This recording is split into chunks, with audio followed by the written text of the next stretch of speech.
여러분, 안녕하세요. 오늘 하루 어떻게 보내셨나요? 즐겁게 잘 보내셨나요? 오늘도 재미있는 성경 동화 들으며 꿈속 여행 떠나볼까요? 그럼 이야기 속으로 숑숑숑.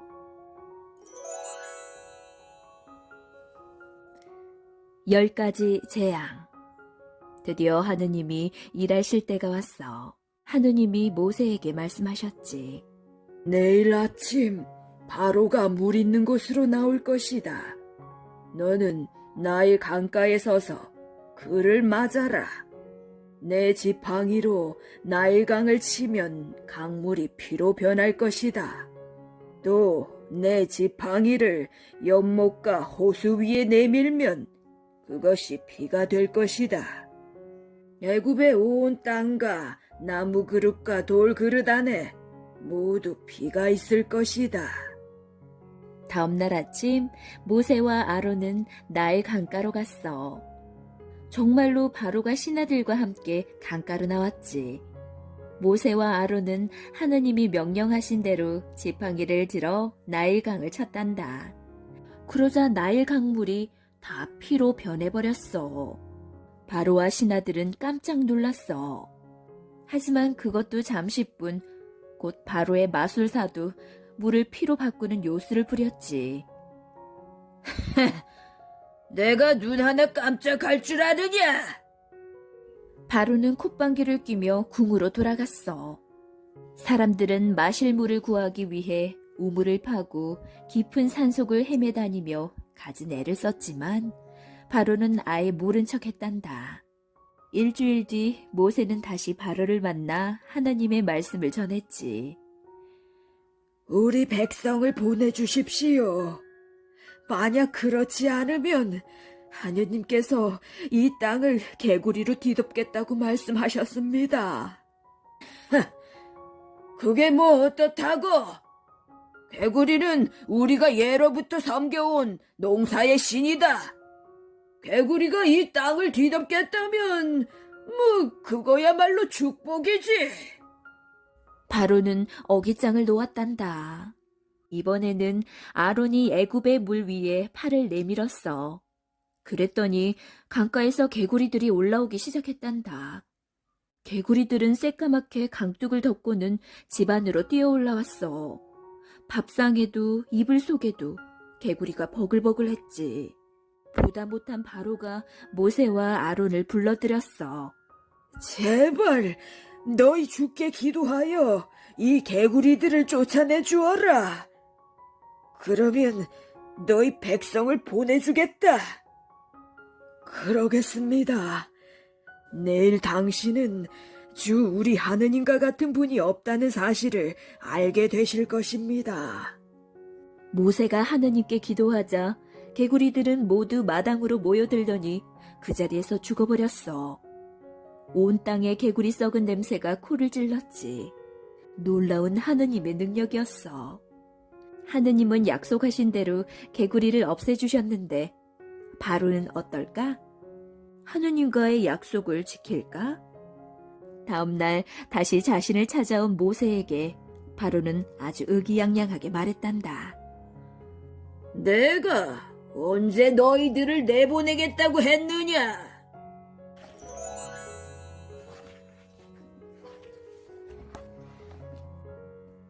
이와 파리의 재앙. 하느님이 다시 모세를 불러들으셨어. 너는 아론에게 일러 지팡이를 내밀어 땅에 먼지를 치라고 하여라. 아론이 먼지를 내리치자 그 많은 먼지가 모두 이로 변해버렸단다. 간지러워. 정말 미치겠다. 죽을 것 같아.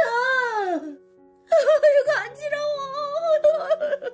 정말 미치겠다.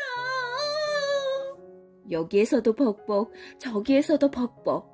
어찌나 긁어댔는지 사람들마다 온몸에 피가 날 정도였어. 그러나 바로는 고집을 꺾지 않았어. 내 마술사들도 그까지 재주는 부릴 수 있어. 그러자 마술사들이 슬슬 눈치를 보며 입을 뗐지. 바로요. 이건 저희 힘으로 안 됩니다. 신이 아니고서는 이런 일을 할 수 없습니다. 시끄럽다! 사람 사는 곳에 이도 생기고 그러는 거지. 그게 뭐 대수라고. 바로가 계속 고집을 부리자 새로운 재앙이 시작되었어. 집집마다 파리가 들끓기 시작한 거야. 그런데도 이상하게도 이스라엘 사람들의 집에는 파리가 한 마리도 보이지 않았단다. 정말 하느님이 계신가 봐. 어째 저 동네에만 파리가 들끓지? 이스라엘 사람들은 그제야 하느님을 믿기 시작했지. 바로는 괴로워 죽을 지경이었어. 파리가 바로의 궁궐뿐만 아니라 애굽 온 땅에 앵앵거리며 날아다녔거든. 결국 다시 모세와 아론을 불러들였지. 이제 가라! 하지만 너무 멀리 가지 말고 이 땅 안에서 너희 하느님께 제사를 드려라. 저희는 소를 잡아 제사를 드립니다. 그런 방식을 부정하게 여기는 애굽 사람들이 가만히 보고만 있겠습니까? 우리를 돌로 치지 않겠습니까? 좋다. 그럼 광야로 사흘길만 나가서 제사를 드리도록 하여라. 그리고 나를 위해 기도해라. 내일이면 파리떼가 떠나갈 테니 우리 백성을 내보내 주십시오. 모세는 바로 앞에서 물러나와 하느님께 기도했어. 그러자 그토록 시끄럽게 앵앵거리던 파리가 한순간에 어디론가 싹 사라졌단다. 그러나 이번에도 바로는 말을 싹 바꾸었어. 가축과 사람의 질병. 다음 날 바로의 신하가 급히 뛰어들어왔어. 숨이 턱까지 차올라 말을 제대로 잇지 못했지. 큰일 났습니다. 이상한 가축 돌림병이 돌고 있습니다. 하느님이 내리신 5번째 재앙이 시작된 거야. 온 애굽 땅에 있는 집 짐승들이 하나둘 죽어나갔어. 가축이란 가축은 모두 무서운 병이 들어 죽고 말았지. 바로는 덜덜 떨었어. 이럴 수가. 놈들은 어떠냐? 그들의 가축도 돌림병에 걸렸느냐? 바로는 이스라엘 사람들의 가축을 살펴보라고 명령했어. 결과는 어땠을까? 짐작한 대로야. 이스라엘의 집 짐승은 단 한 마리도 죽지 않았지. 이럴 수가. 바로는 두 손으로 머리를 쥐어뜯었어. 자기 때문에 애꿎은 동물들까지 죽었으니 잘못을 뉘우치기라도 하려는 걸까? 천만의 말씀이야. 분노가 커질수록 고집도 세어져 갔지. 하느님께서도 계획을 접지 않으셨어. 모세야, 아론아, 가마솥 밑에 있는 그 얼음을 두 손 가득 움켜쥐어라. 그리고 바로 앞에서 공중에 뿌려라. 먼지처럼 사방에 흩뿌려진 그 얼음은 사람과 짐승에게 붙어서 끔찍한 종기가 되었어. 6째 재앙이 시작된 거야. 애굽 사람의 집집마다 신음소리가 끊이질 않았어. 종기로 고통스러운 건 백성들만이 아니었어. 바로도 끙끙 앓았지. 그렇다면 이번엔 달라질까? 자신이 직접 아픔을 겪었으니? 이런다고 내가 보내줄 줄 알고 내 눈에 흙이 들어가기 전에는 절대로 못 보낸다. 달라진 게 없구나. 도대체 바로는 언제나 정신을 차릴까? 7째 재앙. 우박. 하나님의 작전이 자꾸 실패로 돌아가는 것 같지 않니? 이렇게 큰 어려움이 계속되는데도 여전히 바로는 까딱하지도 않으니 말이야. 어쩌면 고집불통 바로 때문에 오히려 하느님이 쩔쩔매고 있다고 생각하는 사람들이 있었는지도 모르겠구나. 하지만 그건 아니란다. 하느님은 바로를 더 궁지로 몰아붙이실 계획이었지. 바로가 마음을 나쁘게 먹으면 먹을수록 온 세상이 하느님의 능력을 더 잘 알게 될 테니 말이야. 하느님이 모세에게 7째 재앙을 예고하라고 말씀하셨어. 모세는 아침 일찍 바로 앞에 가서 하느님의 말씀을 전했지. 내일 이맘때 하느님께서 엄청난 우박을 퍼부으실 것입니다. 애굽의 나라가 생긴 때로부터 이제까지 한 번도 본 적 없는 무서운 우박입니다. 끝까지 우박이 무서워봤자지. 얼마든지 내리라고 해라. 바로는 큰 소리를 쳤어. 하지만 신하들 중에는 가슴이 철렁한 사람이 많았단다. 그동안 하느님이 하신 일들을 보았으니까 말이야. 그들은 집으로 가자마자 우박에 대비하느라 법석을 떨었지. 지난번에 축사 지붕을 수리하다 말았는데 큰일인걸. 먼저 지붕부터 고쳐야지. 빨리빨리 짐승들을 안전한 곳으로 대피시켜야겠다. 내일 꼼짝 말고 집에 있어라. 아무도 집 밖으로 나가서는 안 된다. 이스라엘 사람들도 마찬가지였어. 들에 내놨던 기구며 가축을 안전한 곳으로 대피시키느라 온종일 분주했지. 하지만 하느님의 말씀을 마음에 두지 않은 사람들은 종과 가축을 그대로 내버려 두었단다. 우르릉 쾅! 다음 날 번개가 번쩍 하늘을 가르더니 요란한 천둥이 울렸어. 그러더니 곧 아이 주먹만한 우박이 쏟아지기 시작했단다. 굵고 가는 나뭇가지가 힘없이 부러지고 보리 이삭도 모조리 쓰러졌지. 강한 벼락에 바위가 힘없이 쪼개지기도 했어. 사람이나 짐승이나 할 것 없이 들에 있는 모든 것이 우박에 맞아 쓰러졌지. 그러나 이스라엘 자손이 사는 고센 땅에는 아무 일도 일어나지 않았단다. 그제야 바로는 모세를 불렀지. 너희를 보내줄 테니 제발 이 천둥 소리와 우박을 그치게 해다오. 어찌나 간곡히 부탁하던지 모세는 또다시 그것을 진심이라 여겼어. 모세가 하느님께 기도하자 엄청나게 쏟아붓던 우박과 요란한 천둥이 뚝 그치고 마른 하늘이 드러났단다. 이제 그들을 보내실 겁니까? 신하가 물었어. 그러나 바로의 마음에는 다시 고집과 욕심이 뭉글뭉글 피어올랐지. 바로는 입꼬리를 쓱 올리며 대답했어. 이제 우박이 그치지 않았느냐? 바로는 여전히 이스라엘 자손을 내보내지 않았단다. 메뚜기 떼 그리고 어둠. 하늘 저 끝에서 엄청나게 큰 먹구름 같은 것이 몰려왔어. 저게 뭐야? 사람들은 자리에 얼어붙은 채 정체 모를 검은 그림자가 다가오는 걸 지켜보고 있었지. 그림자가 가까이 올수록 기분 나쁜 소음도 같이 커졌단다. 메뚜기다! 메뚜기 떼다!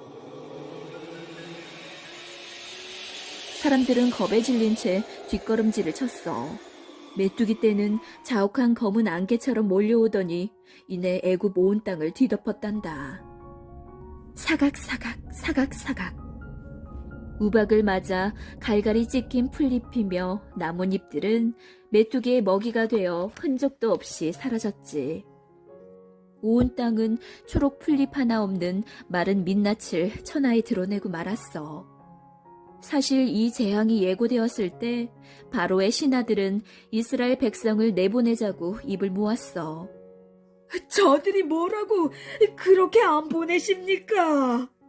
임금님은 우리 애굽이 망하는 것을 아직도 모르시겠습니까? 바로는 턱을 괴고 한참 고민했지.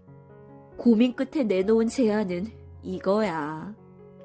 갈 테면 어린 아이들과 짐승은 두고 어른들만 가거라. 이스라엘 사람들은 어이가 없었지. 절대 안 됩니다. 그럴 수 없습니다. 이놈들! 아주 배가 불렀구나. 썩 물러가거라! 그래서 8번째 재앙이 시작되었어. 메뚜기 떼가 밭의 푸성기를 남김없이 먹어치운 뒤에야 바로가 모세를 불렀지. 제발 이 재앙을 거두어다오. 진짜로 너희 백성을 보내주겠다. 하느님은 큰 바람을 불게 하셔서 메뚜기 떼를 홍해에 몰아넣으셨단다. 하지만 바로의 마음은 또 변했지.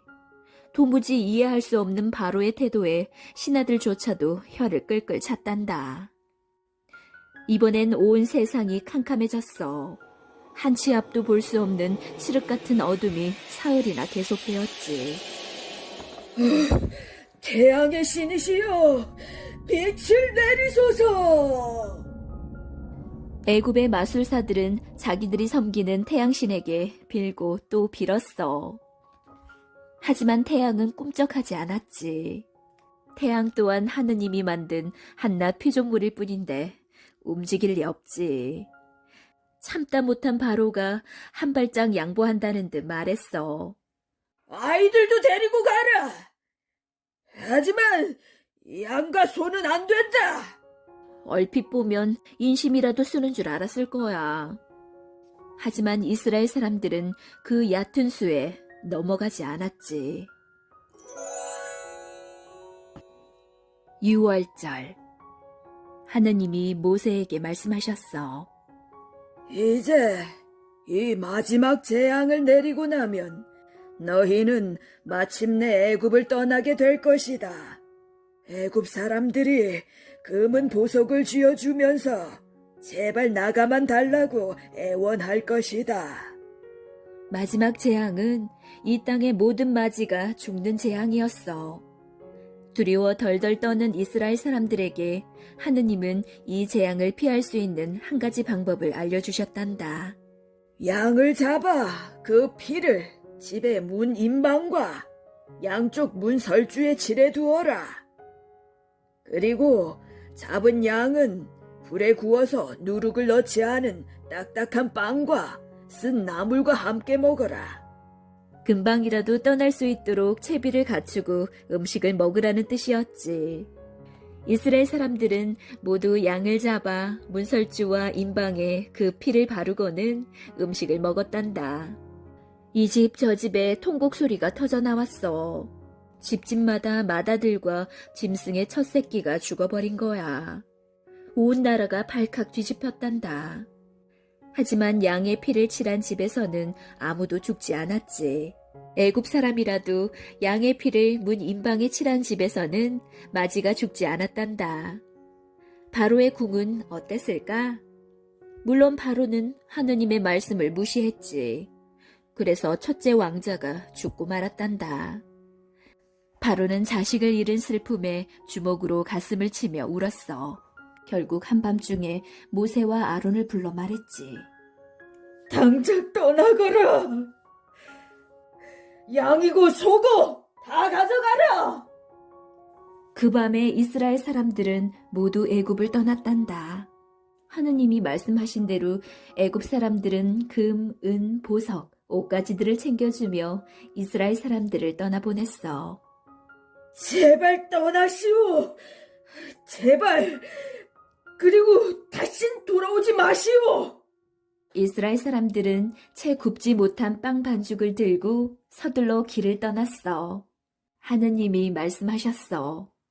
너희는 이 날을 잊지 말아라. 이 달을 한 해의 첫 달로 삼고 해마다 이 날을 기념하여라. 이 날이 바로 6월절이란다. 6월은 뛰어넘었다라는 뜻이야. 하나님의 사자가 모든 마지를 죽이려고 집집마다 다닐 때 문 임방에 피가 발라져 있으면 그 집을 뛰어넘어 다른 집으로 갔다는 데서 붙은 이름이지. 이때 남자만 60만 명, 여자와 노인, 아이들까지 모두 200만 명이 넘는 사람들이 줄을 지어 국경으로 향했단다. 급하게 나오느라 온매 모세는 엉망이었지만 모두의 얼굴에는 환한 웃음꽃이 피어 있었지. 드디어 고향으로 돌아간다. 우리 조상들이 살던 곳으로. 애굽의 노예살이는 끝났다. 우리에게 자유를 주신 하느님, 감사합니다.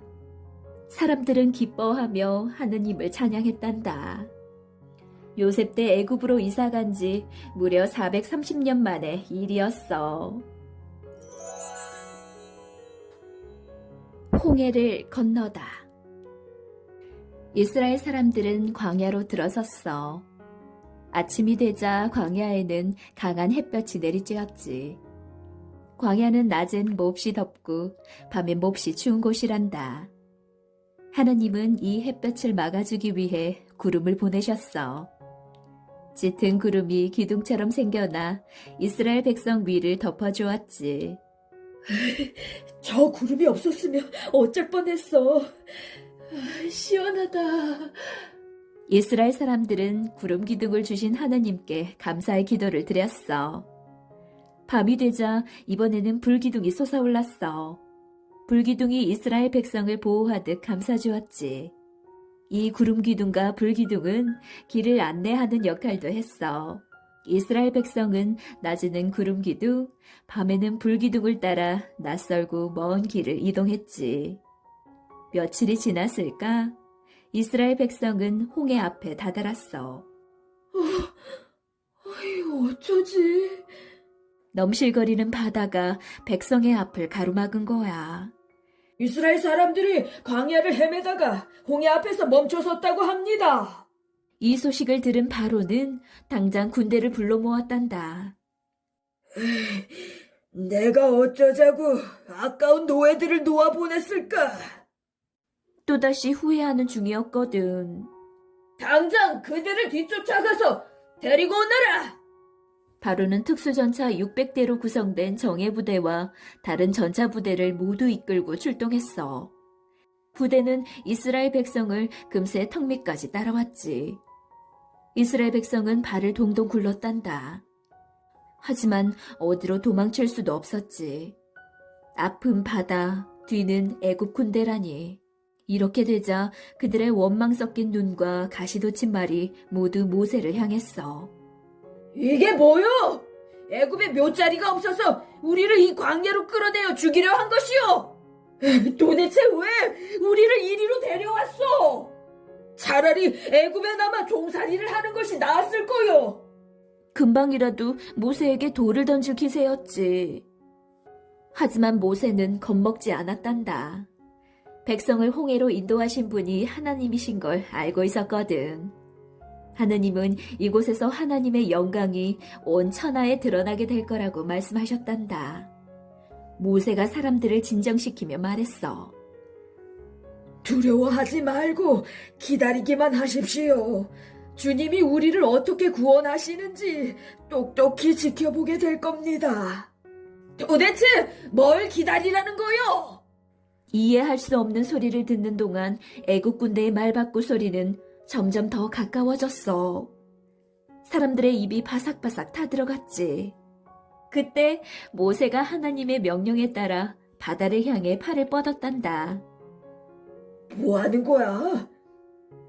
사람들은 모두 모세의 손끝을 바라보았어. 하지만 아무 일도 일어나지 않았단다. 어디선가 강한 바람이 불어오기 시작했을 뿐. 노예들이 저기 있다! 당장 죽여가라!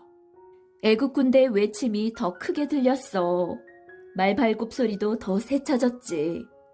하지만 웬일인지 애국 군대는 더 이상 다가오지 못했단다. 이스라엘 백성 앞에 있던 구름 기둥이 뒤로 물러가 애국 군대를 자욱하게 감쌌거든. 애국 군대는 함성만 요란하게 질러댈 뿐 앞이 보이지 않는 어둠 속에서 한 발짝도 더 나아가지 못했어. 다행히 애국 군대에게 붙잡히진 않았지만 이스라엘 백성은 금방이라도 뒷덜미를 붙잡힐 것만 같은 공포를 느끼며 밤을 지새야 했어. 새벽녘이 되자 사람들이 깜짝 놀라 소리쳤어. 이럴 수가. 놀랍게도 바닷물이 갈라져 양쪽에 물벽이 만들어져 있었단다. 하느님께서 보내신 강한 바람이 밤새 바닷물을 밀어낸 거야.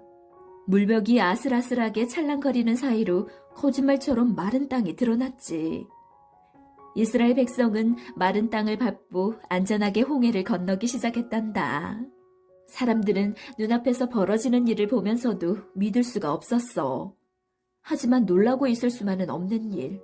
어느새 애국 군대가 구름 기둥을 뚫고 추격하기 시작했거든.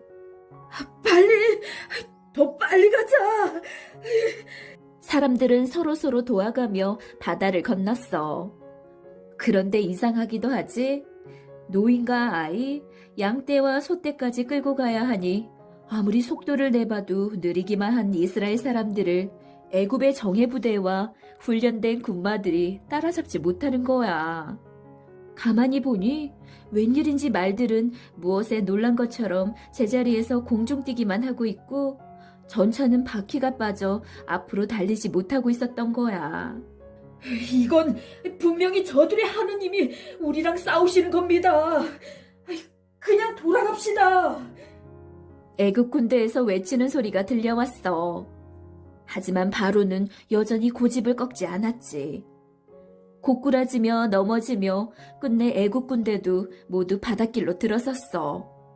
애국 군대는 무서운 속도로 이스라엘 사람들을 따라잡았지. 이스라엘 마지막 사람이 애국 군대에게 잡히려는 찰나 모세는 다시 바다를 향해 팔을 뻗었단다. 그 사람의 발이 막 무태 닿는 순간이었어. 쏴! 찰싹! 눈 깜짝할 사이 벽을 이루고 있던 바닷물이 합쳐졌어.